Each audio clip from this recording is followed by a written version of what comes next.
Can we pre-approve this, Brian, before you put it up? So anyway, I'm sure we'll cover a lot of things that'll probably irritate people, and some guys will agree with. Because anytime you talk about this, there's like these far opposing sides of the fence, and there's some middle of the road. So I just can't buy into the whole face paint thing. That's so like special ops. You put it on, you just feel. But then you gotta wash your face. And then when it came to the shot, it's like, oh my God, Autopilot. There's a shot. Autopilot, save me, right? Bung, and off the arrow would go. And I answered him, but I'm asking you that question. I want to hear your answer. No, I want to hear your answer. This is Joe Rogan, and you're listening to the Gritty Bowman. So we charged in. We were like, okay, if we're only going to be able to spend one full day hunting in only 2 nights, we left our cook stove, all our, anything. We just dropped weight and just took off up the mountain and kept our camps on our camp on our back. You know, when you're only going in for a short period, it's really nice to go in that light. To be within 100+ head of elk, that many bulls, to film them all day. I mean, it was a blast. We have a ton of video. I can't wait to get it up there and post it. It's pretty cool stuff. Yeah. Ben got me crawling over there and got a lot of the elk action. There was a nice 350 bull in the mix. Yeah, it was super cool. All right, folks, welcome to the Gritty Bowman podcast. I'm in Colorado in my truck. We've never recorded a podcast in the car before, so we'll see how this goes. It's kind of a little mini experience. I'm here with my cousin Ben. We just finished hunting for a week of elk hunting here in the mountains of Colorado. Good times. And we wanted to record another podcast. We did a part 1. We were up on the mountain with the 3 of us, Aaron, Ben, and myself. And so if you haven't listened to that podcast, check that one out. This is part 2. I don't know how many parts there'll be, 3, 4, 5 of the elk hunt. But we're just going to recap a little bit. I'm taking Ben home right now to the airport, Denver International Airport, so he can catch a flight back to Phoenix. So, but yeah, where did we left off with day 1 being epic, being into elk like crazy. When did we do that? That was the next day. That was almost real first day in the evening. It was Thursday. Thursday? Yeah. Oh, it was Thursday, yeah. So time flies when you're having fun. Yeah, so I mean, basically the first day of hunting, it just was off the hook with excitement and elk chasing and stuff. And then basically we didn't see anything. No. It was like a cold, hard slap to the face. For 2 days, we saw nothing. Zero. No sign, no bugles, no elk. So that was depressing. Also in that space, what happened to Aaron, Ben? You know, everyone talks about how tough Aaron is, but he let this little tiny stomach flu / West Nile virus get him all sick.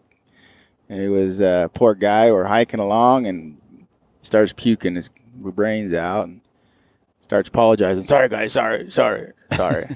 I'm sitting there thinking, poor guy. And finally get a chance to rest. Yeah. I was having a hard time keeping up with him even when he was sick. So, yeah. But now we lost Aaron due to being sick on us. We called for an emergency evac, and we got picked up. We were further in on our hike, so we came out the other side of the mountains, which was like 8 or 9 miles from the truck, and this is where we ended up after moving camp, trying to find elk. Anyway, he was sick, pretty dang sick. We were coming out of the hills. We both got sick from our British Columbia goat hunt. There were folks in camp that were sick as well, throwing up while we were there. Everyone, we're pretty sure it was just the water, not being used to the water, some kind of something to it, but made me sick about 10 days after I got home, which is just a few days before we left. And then I was sick for the first day or two. Just the tail end felt kind of sick when we got up there elk hunting. But Aaron, his kicked in just about 5 days after mine. Mine came in a little bit earlier. it ran its cycle, and he seems to be okay, feeling okay now. But yeah, we talked to him yesterday when we got out. He's raring and ready to go for round 2. So he went home 2 days. So basically, we hunted a day, and then and got into elk. Then we hunted 2 days and saw nothing, and he got evac'd out. Well, Ben and I were back. Amy took Aaron home and dropped us off back at the trailhead where our truck was. And as we're sitting there trying to figure out where to go next, because we figure we were about you got the high elevation hunting, you got kind of the midway and then the lowlands, and we were right around 9,000 feet at the trailhead with the truck. And we actually were looking and bugling kind of down at the lowest level of the unit, some of the lower elevation, right at the road where the truck was. We're messing around down there, and our speculation was that all the elk are in the timber somewhere, and they've moved lower, and we can't find them. And which has been the case in years past. Yeah. So anyway, but that wasn't the case. Ben grabbed the binos from me while we were just kind of hanging out and getting ready to just do an evening hunt by the truck. And he looks up on the top of the mountain, and at the very top above timberline at more than 12,000 feet, like 12,700 or 12,900 or something, nearly 13,000 feet, there's elk over 100 or so just standing on skyline with big bulls. You could even see just rutting across the top. And we were 6 miles from the summit, 5 miles. Yeah. 5 to 6 miles from the top, and there was a 3,000 to 4,000. I mean, it's 3,500. Elevation difference, 3,500 feet elevation difference from where we were at, and it was like, are you kidding me? Because we were actually just a couple thousand feet below that. We were hovering around 10,000, 11,000, 11,000 feet. About 11. And so we were like, oh man. Assuming that's the same herd we jumped on day 1, they're both big herds, and it makes sense since we kept hunting the area and it was a ghost town, nothing around. Yeah, it's like they're all bunched up, and there's over 100 elk in one big herd. They're not broken up, at least in the little pocket where we're hunting. Where we chased that's got to be the same herd, because we tracked them up through the draw where they went up to the top of the mountain, and we actually speculated that they went to the top, and we were like, because there's nowhere else to go, it was all cliffed out, so they could have gone down road level at the bottom, down. They could have gone down really low elevation, where there's a lot of farms and stuff like that, or they could have gone way up to the top, and we're like, no, they wouldn't go up to the top. They're done up there. They went up to the top. Yeah, but nope, they're up there. So, anyway, they ran around and played on the top, and Ben and I were like, what do you say? We spot them about 5 o'clock in the evening. Yep. And took us about 30 minutes or so to kind of figure out some on the map, the best route to get to them, and another 30 minutes to play with, about an hour overall between getting orientated and the direction we wanted to go, travel. There you go. And the gear together, and then we hit the trail. We had a pretty decent trail for half of it at least. Yeah, I mean, we basically got we basically unloaded the truck and then bushwhacked it to the top of the mountain. And we did that in about probably, we figured it out. We said, I think, what did we say? It was about 2 hours total from the bottom of the truck to the top of Skyline, but we only went with 3,000 foot elevation gain. Yeah, because we didn't want to go all the way up there. Yeah, the first night we did About an hour and a half. About an hour and a half. And anyway, we were hiking in the dark, in the blind dark, up the mountain, till we got almost to timberline, and we stopped short of timberline about probably a mile or less. 3/4 of a mile, half a mile from timberline, and we stopped, threw up our tent that night, made a fire because we were sweaty and cold, and actually it was a nice night. We both slept like a rock, and then it was nice. We heard bugling all night, which was so nice after 2.5 days of just dry spell and no sound, nothing. Spent the night. Really like 3 days of not seeing any elk. And so that night was nice because we could hear elk. We spent the night in the woods and then eagerly got up the next morning and went after them. And you could hear them bugling the whole morning, like as we were getting dressed in the dark. And we decided when we went in, he only had 1 day, basically, to make a go at it. So we charged in. We were like, okay, if we're only going to be able to spend one full day hunting in only 2 nights, we left our cook stove, all our, anything. We just dropped weight and just took off up the mountain and kept our camp on our back. When you're only going in for a short period, it's really nice to go in that light. You even took the food. Yep. What'd you just say? No stove, so we didn't have any. We ditched a whole bunch of batteries and camera gear and just took the bare minimum. And we brought. So when we got back, what'd you weigh it at? Did a little YouTube video where we throw up the gear we actually brought on that, even for our own record, because I was like, I wonder, based on the gear I brought, which is pretty much the bare essentials that I felt like I really needed. And I was shocked by how lightweight the whole setup was.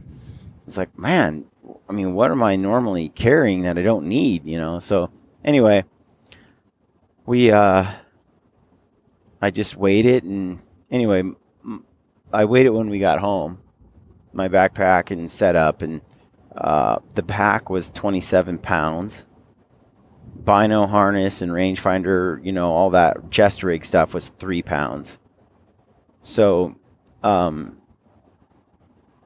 then I had about 1.5 pounds of food. So I was coming in at somewhere with all the stuff around 32 pounds. And then I weighed my bow separately, and my bow and arrows and release and all that's 7 pounds. I felt like the food, though, you didn't mind it too much, but you're already starting out with the lean, food wise choices, backpacking food that's lightweight and freeze dried, and then we kind of even thinned that up even more. So 2 days, I was a little hungry. It's doable though. It didn't bother me at all. I could eat like that every day for a month. Yeah, normal people like me, that you just got to be prepared that you're going to be a little hungry. Yeah, Ben's also picky about the food too. He didn't like my Heather's Choice breakfast at all. He said it was disgusting. Packaroons were awesome. The salmon dinner, that was great. But you can have all those breakfasts. Well, I didn't try the blueberry one, but I was done after 2. The buckwheat. Ben's not a buckwheat fan. Nah. No good. I love the breakfast. Aaron doesn't like it either. Aaron doesn't like it either. He didn't tell me. He didn't warn me. He just watched me take a mouthful and spit it out, laugh at me. I honestly am sorely disappointed. Hey. It's all those stupid McDonald's meals that have ruined your palate. They've just...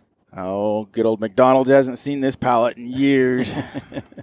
Anyway, the food was easy. I thought it was no problem at all. Ben had a problem. He likes variety. Spice of life, baby. I could eat jerky and cheese and packaroons and perfect bars, all day. I think we did. What we sitting around there talking those perfect bars, the packaroons, the cheese, and some jerky. We still had. We added that all up, looking at the packages, and it was a good 25 to 3,000. Dried bacon, tuna and salmon packets, the fish, salmon packets. I enjoyed those. Basically, stuff we didn't need to cook or have a stove for, and it worked great. We didn't have any trouble, really. Yeah, we didn't have any trouble. I mean, I felt like I got all my nutrition in, and it felt good on the hunt. So anyway, that was that. So that was kind of a rough outline of what our packs weighed. So somewhere around 32 pounds is what I was hauling. Ben was carrying something similar. Plus probably he was carrying like a 7-pound camera, and I was carrying my 7-pound bow. So, but it was sub 40 without a doubt. Hey, how come the camera got lighter? Oh, that's right. We changed that lens. Yep. All right, it did. Yep. Don't want you to shortchange me. And all the batteries, those are way like they're bricks. You only didn't bring any spare batteries. We just brought the one. Anyway, we bombed up there, and it was nice. That morning we packed up our tent and sleeping bags and pads in just a couple of minutes, and we were up there, and we were using that. We were using the Hilleberg Onion 2 GT. Especially when it's this time of year, it's getting a little chiller, and you might camp above timberline. Aaron really loves the Hilleberg for that. So that was kind of why we had it, one of the reasons. So we bombed up there, and that morning in the dark, we could see the elk screaming on timberline again, and we were about 200 yards, 300 yards below them. Wind was in our face, so we started charging up the mountain to get closer, and they were moving from right to left, and we got up there just below where they would be as they were feeding and rutting toward us, and we figured we'd be behind a bush or something right there as they came by, and I'd get a nice shot at one of these like 20 bulls that are in this group just hovering. There was raghorns running around the edges of it, and we were about to the summit out in front of them where we wanted to be, and the wind switched. Also, they were close to the top, and we were getting close to the top. I think that had something to do with it. Yeah, the wind is much less reliable right at the summit. You know, it just kind of switches around, but you'd like your thermals to just go straight up. Or straight down when they're supposed to. And at the summit, it does change a little, but trying to work the wind, we got pinned down by 2 raghorn bulls that were staring at us. There's actually 3, and they're staring at us from the opposite. There's a little ravine there. They're on the other side of the ravine, and they're just looking at us. And after they calm down, and we're just kind of laying there waiting for them to pass, and they're eating grass, and they're looking over at us. But they eventually calmed way down, and that was good. Yeah. And then we started to move in, but then we saw the raghorns bulls, and one of them's a nice 5x5 bull, good bull, and he's up there. And they both kind of freak out. Because we're not able to see the herd right now. No, they've crested over the top to where just behind a little knoll. Yeah. So we can't see. We don't have eyes on the herd. Evidently, and I checked the wind a number of times, and the wind blew toward them a few times. I was hoping the prevailing wind was something other than what we were experiencing right where we were at.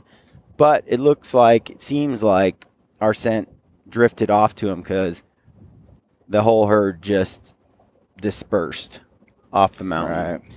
And we saw the raghorns turn and run kind of like nervously, like up the hill and over the ridge. And they looked alert, like they didn't smell us ever, but they saw other elk that did in their behavior. And they were kind of like, I'm not sure what we're running from, but we're getting out of here. So they got out of there. So that morning, that was kind of a sudden end of our excitement. The wind, we rushed in maybe. I'm not sure how else we could have done it. It was hard to predict. That's funny because the wind blew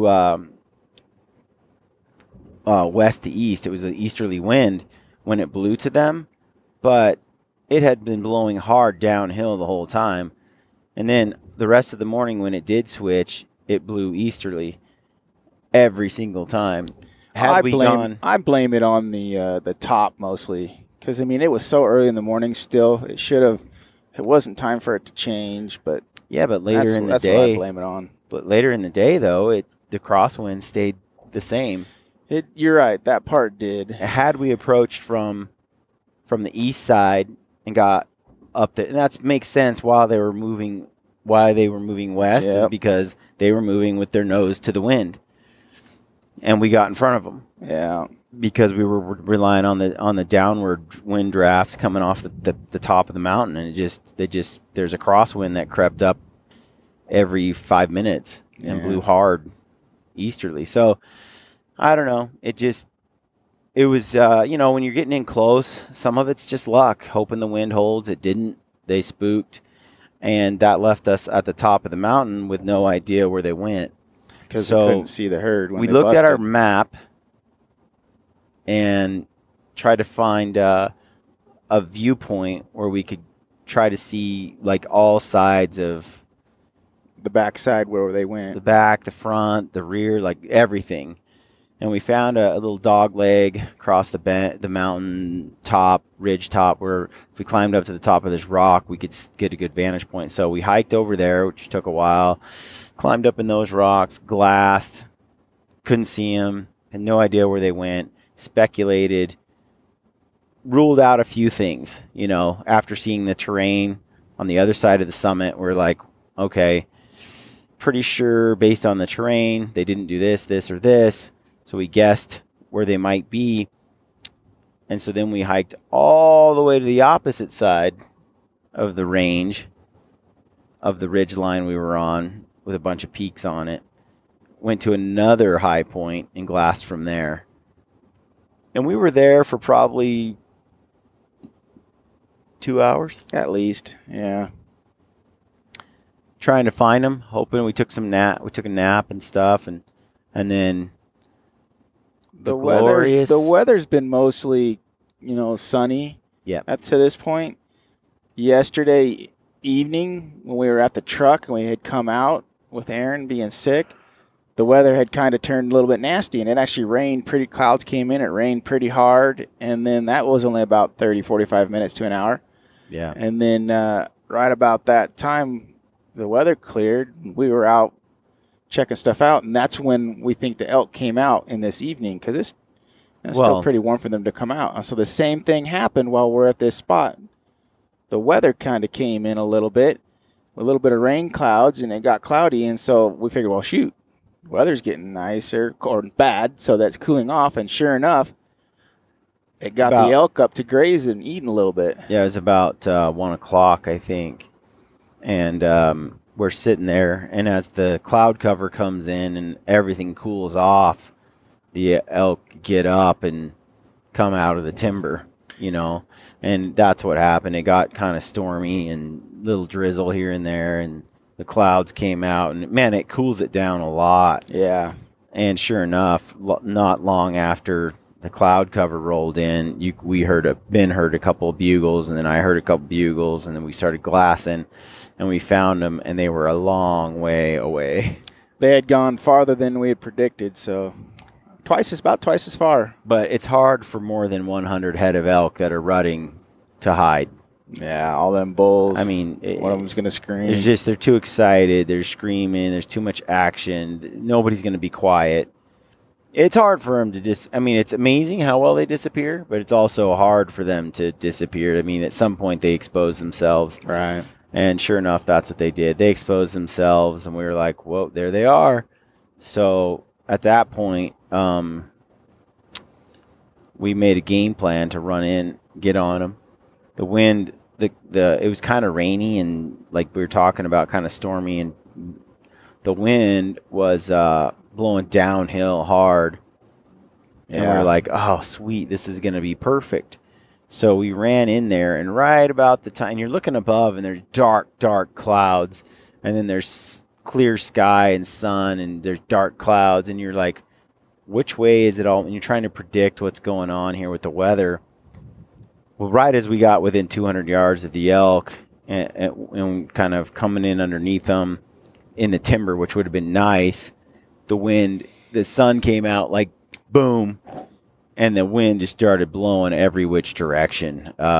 Just the thermals got messed up, and nothing was consistent, and we backed out, which was kind of it's hard. Frustrating. It was frustrating. We didn't know if they smelled us or not, so we found another vantage point, glassed back over, and sure enough, they are all there. Nothing had changed. They were chill. So we watched for quite a while longer from that vantage point. Almost another hour for sure, maybe even a little bit longer. And then we realized, we were just analyzing the terrain, what it looks like. Plus the weather went from stormy to hot again. So we were looking at it, and then we know that when we're up that high, like we're not to the summit, but we're above timberline. We're about halfway between timberline and the summit. There seems to be, the wind was consistent earlier in different areas where we were at. The wind was predictable and reliable. So and it blew uphill in the afternoon like that. So we found a rock outcrop and some trees, and we kind of mapped out like, okay, if we go from here, like skipping from clump to clump to clump, we could crawl our way into a vantage point where we'd be right above them and probably within shooting distance. Because the elk, like you said, were right at a tree line. Some of them were barely in the trees, and some of them were right up out of the tree line. And preferably, the first time, we wanted to come in tree line with some cover. Yeah, it would have been so easy. Wasn't working for us. If the wind was blowing downhill, it would have been much easier than what we were actually handed, Yeah. But we got up to our spot. We crawled in there, got there, and peeked over the edge, and man, there were elk everywhere. I mean, it was a madhouse. And the closest bull was like 120 yards, 5x5 bull sleeping right underneath the rock bluff we were on. So it would have been 120 yards just too far. And so we talked about what to do. And we decided a bunch of elk were up and feeding toward us.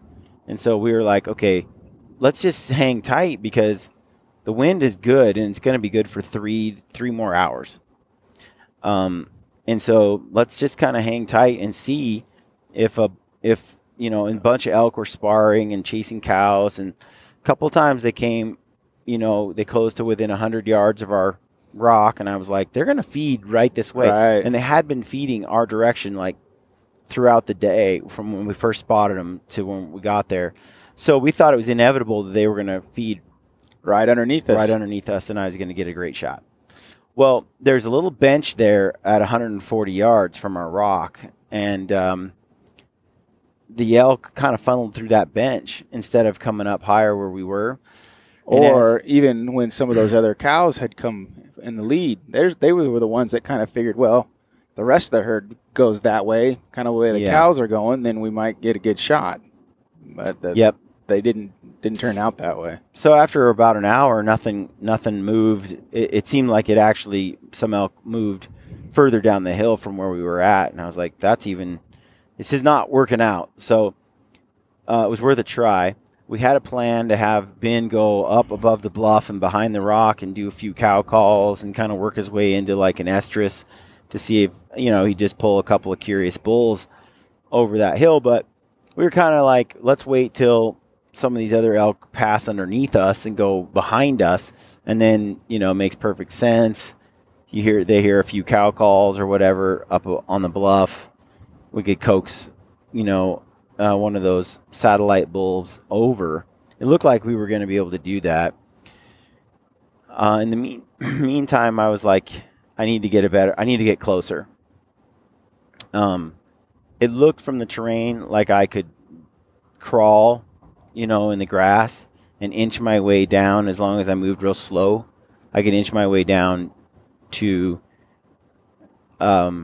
this green shrub rush that I could get behind and shoot from.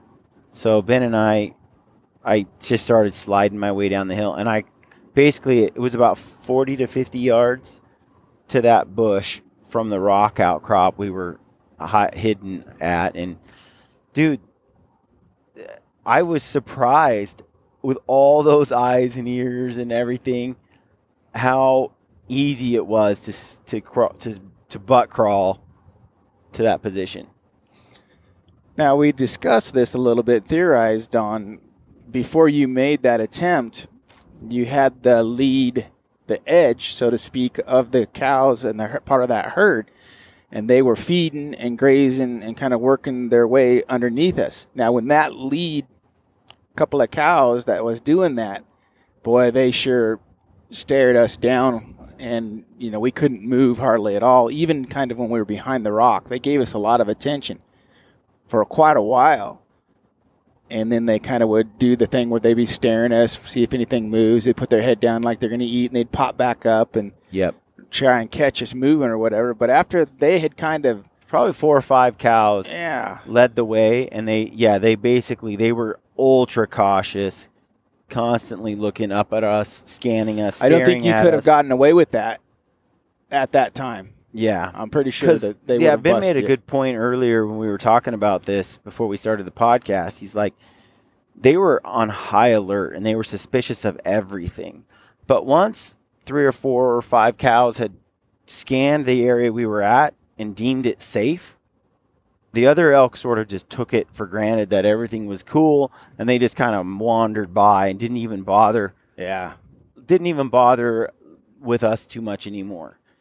It's like they were like, Aunt Jane, she looked up the hill, she scanned it, we trust her, nothing gets by her, she says it's okay. And they, everybody was, all the elk just sort of were really chill. But yeah, that was interesting how you were able to get in there. But I don't know. I mean, if you're just laying there, I was wearing the, my Sitka Timberline, or Sitka, the new pattern, Alpine.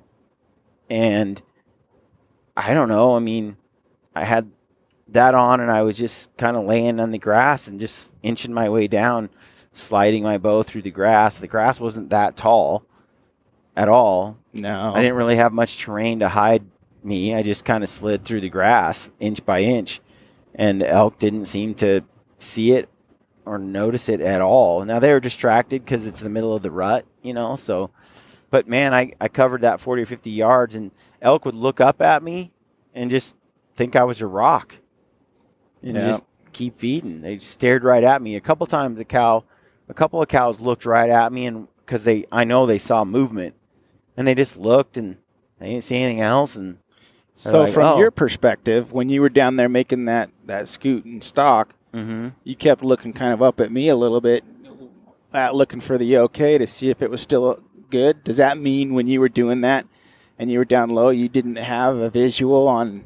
Yeah, when I was laying in the grass there, I could only see, like when I moved my legs and my head was down flat, I couldn't see all the elk. So probably means they weren't able to see you very well either. There's so many eyes that I was wondering, like I could see like 10 or 12 elk. Yeah. But while I'm looking down, there's a whole bunch of elk over there that could, over to our east, that basically there's probably 30 on that hillside that could have spotted me. Yeah. So I can't keep my eyes on every elk as they move. So the ones that were closest to me, I was watching them. I was keeping an eye on the ones that were closest, but I couldn't see the ones behind me up on the hill. So I was just checking with Ben every now and then to make sure that, because if an elk sees you and you freeze and you don't do anything and you're still for quite a while, they'll kind of quit. They'll forget why they were nervous, or they'll let it go. They'll just move on, And so, but if they've spotted you, they've seen you, and then you move again, and again, I mean, the jig is up. So I was checking with Ben because if they had seen me in any way, I needed to just sit tight for 10 or 15 minutes until that elk, let it go. Right. But as it turned out, I didn't need to worry about it at all. Yeah, they were pretty chill once Aunt Jane gave them the okay. So, that worked out pretty cool, actually. It was fun and exciting. I mean, it was cool to watch you cruise down through there and to watch all those elk rutting everywhere. My vantage point was on the rock. I only was able to video you crawling for a little while, so I kind of had to get down in front of the rock instead of behind it so that I could video you. So that gave me even a better vantage point to watch all these elk. And one thing about it is when it's open like this, the elk seem bigger and the distances don't seem as far. Right. I mean, if they're in the timber, like on day one, there was a bull at 16 yards. I would have guessed he was 30. Right. It's so dark. It was earlier in the morning. He just seemed far away, but he was close. It's the opposite out here. And out in the open, in the opposite, it's like the elk, they were 150 yards from me. Earlier, had I been at that green bush earlier, there would have been a bull there sleeping at 70 yards. Antlers on the ground, sleeping out cold. But he had gotten up and moved, and by the time I got down to that bush, there was a rutting bull that came within 130 yards multiple times, but again, too far. All the elk that were close to that bush kind of had gotten up and wandered off. So it was kind of a bummer because things looked really promising, and then it looked like the elk kind of were moving a little further away from us than we wanted. So anyway, there were a bunch of elk starting to move underneath us and get past us, and the herd was kind of getting up and getting, restless. They just weren't within range the whole dang time that we needed it. And then the wind started to mess around with us. It was getting later. Well, the wind started messing around because it started getting cloudy and cold again, and we weren't paying that much attention, but later on. And I was mouthing to Ben, the wind's changing. So anyway, they basically smelled us or something. They figured something out, a few cows or whatever, and they started moving off, and elk started getting a little alert, like what's going on, and then a bunch of elk kind of moved off. They did start running. Some of them did. Other ones kind of meandered around like in confusion, didn't quite know what to do, and most of the herd had gone by us and around the corner at this point. When the wind was changing, things were starting to get not going our way, basically. Yeah. And so basically I ended up, the herd got confused, some scared, they got scattered, split up, and started running. I didn't have a shot, and then I ran, and we ran to cut some elk off because we knew we were on top of the bluff. We knew if we ran ahead of them and cut, we might get a shot at some elk moving in front of us. And sure enough, there was 3 raghorn bulls, satellite bulls came running in and gave me a shot at the end of my range. I ranged them, got my bow back. They were moving. I thought for sure I had it. And next thing I know, they well, the wind's blowing pretty good. It started raining super hard. And I would honestly, until the rain started coming down, because I didn't have any rain gear on at the time. Yep. I hadn't really so focused on the animals and the elk and the herd in front of us. Other than freezing my keister off, I was having a hard time videoing the elk because I was starting to shiver a little bit. The weather had been shifty, but they kept moving, and I kept cow calling, and they kept moving. They kept cow calling, trying to get these bulls to stop and give me a shot. And I ended up taking, I thought it was a pretty good shot, but I had to guess the range a little bit because when I had ranged them earlier and and then they had meandered and moved around, and I guess they probably had gone another 15 yards. And I thought, okay, and I executed a great shot. It felt really good, and but the arrow sailed right. I was telling Ben, just like barely missed the bull. You missed him on its left, and that's what the wind was doing, was blowing from right to left. Yep. Blew it about 12 inches off a little bit, and I don't know. I didn't make a shot. Got to blame something. You might as well blame the wind.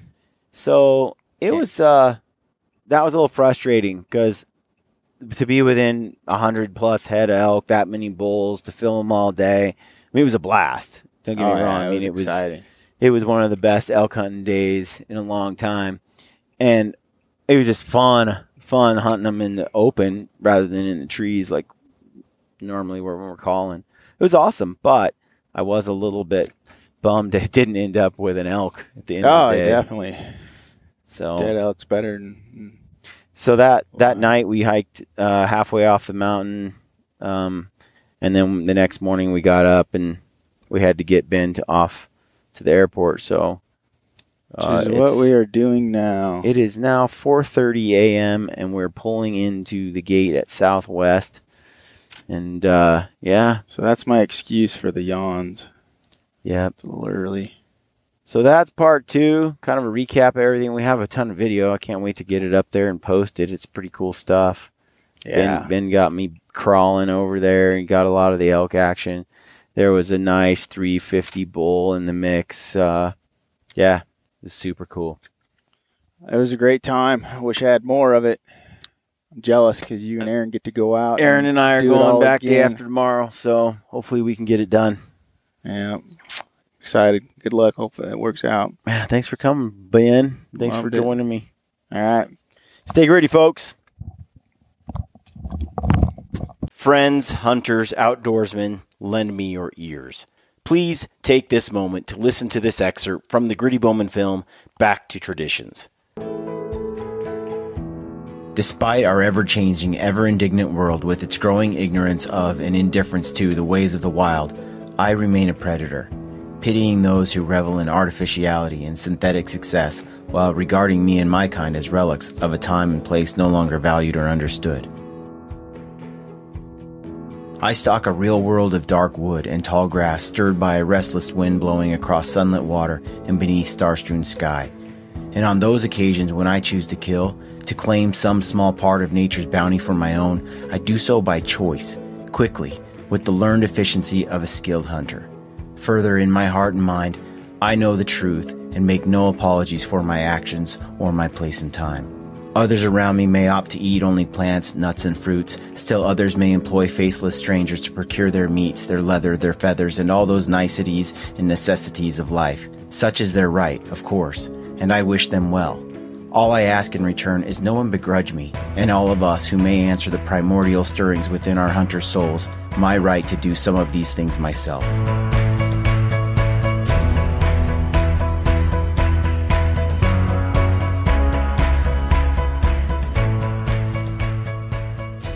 What you just heard is a quote from M.R. James. We truly live in a world that is largely ignorant and indifferent to the ways of the wild. And although some regard us as relics of a time and place no longer valued or understood, we have the opportunity to change the way these people view the hunter and the hunt. We can share our experiences and nature's bounty with those who employ these faceless strangers. And by so doing, we make a difference, not just for ourselves, but for the wild animals in the wild places we care so deeply about. Never stop sharing your passion for hunting and the outdoors. Our wild animals and our wild places depend on it.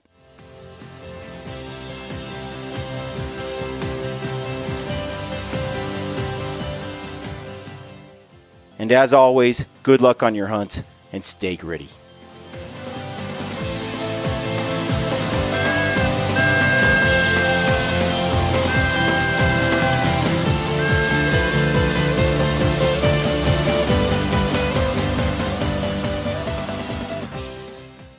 This is Ty Stubblefield, and you're listening to the Gritty Bowman.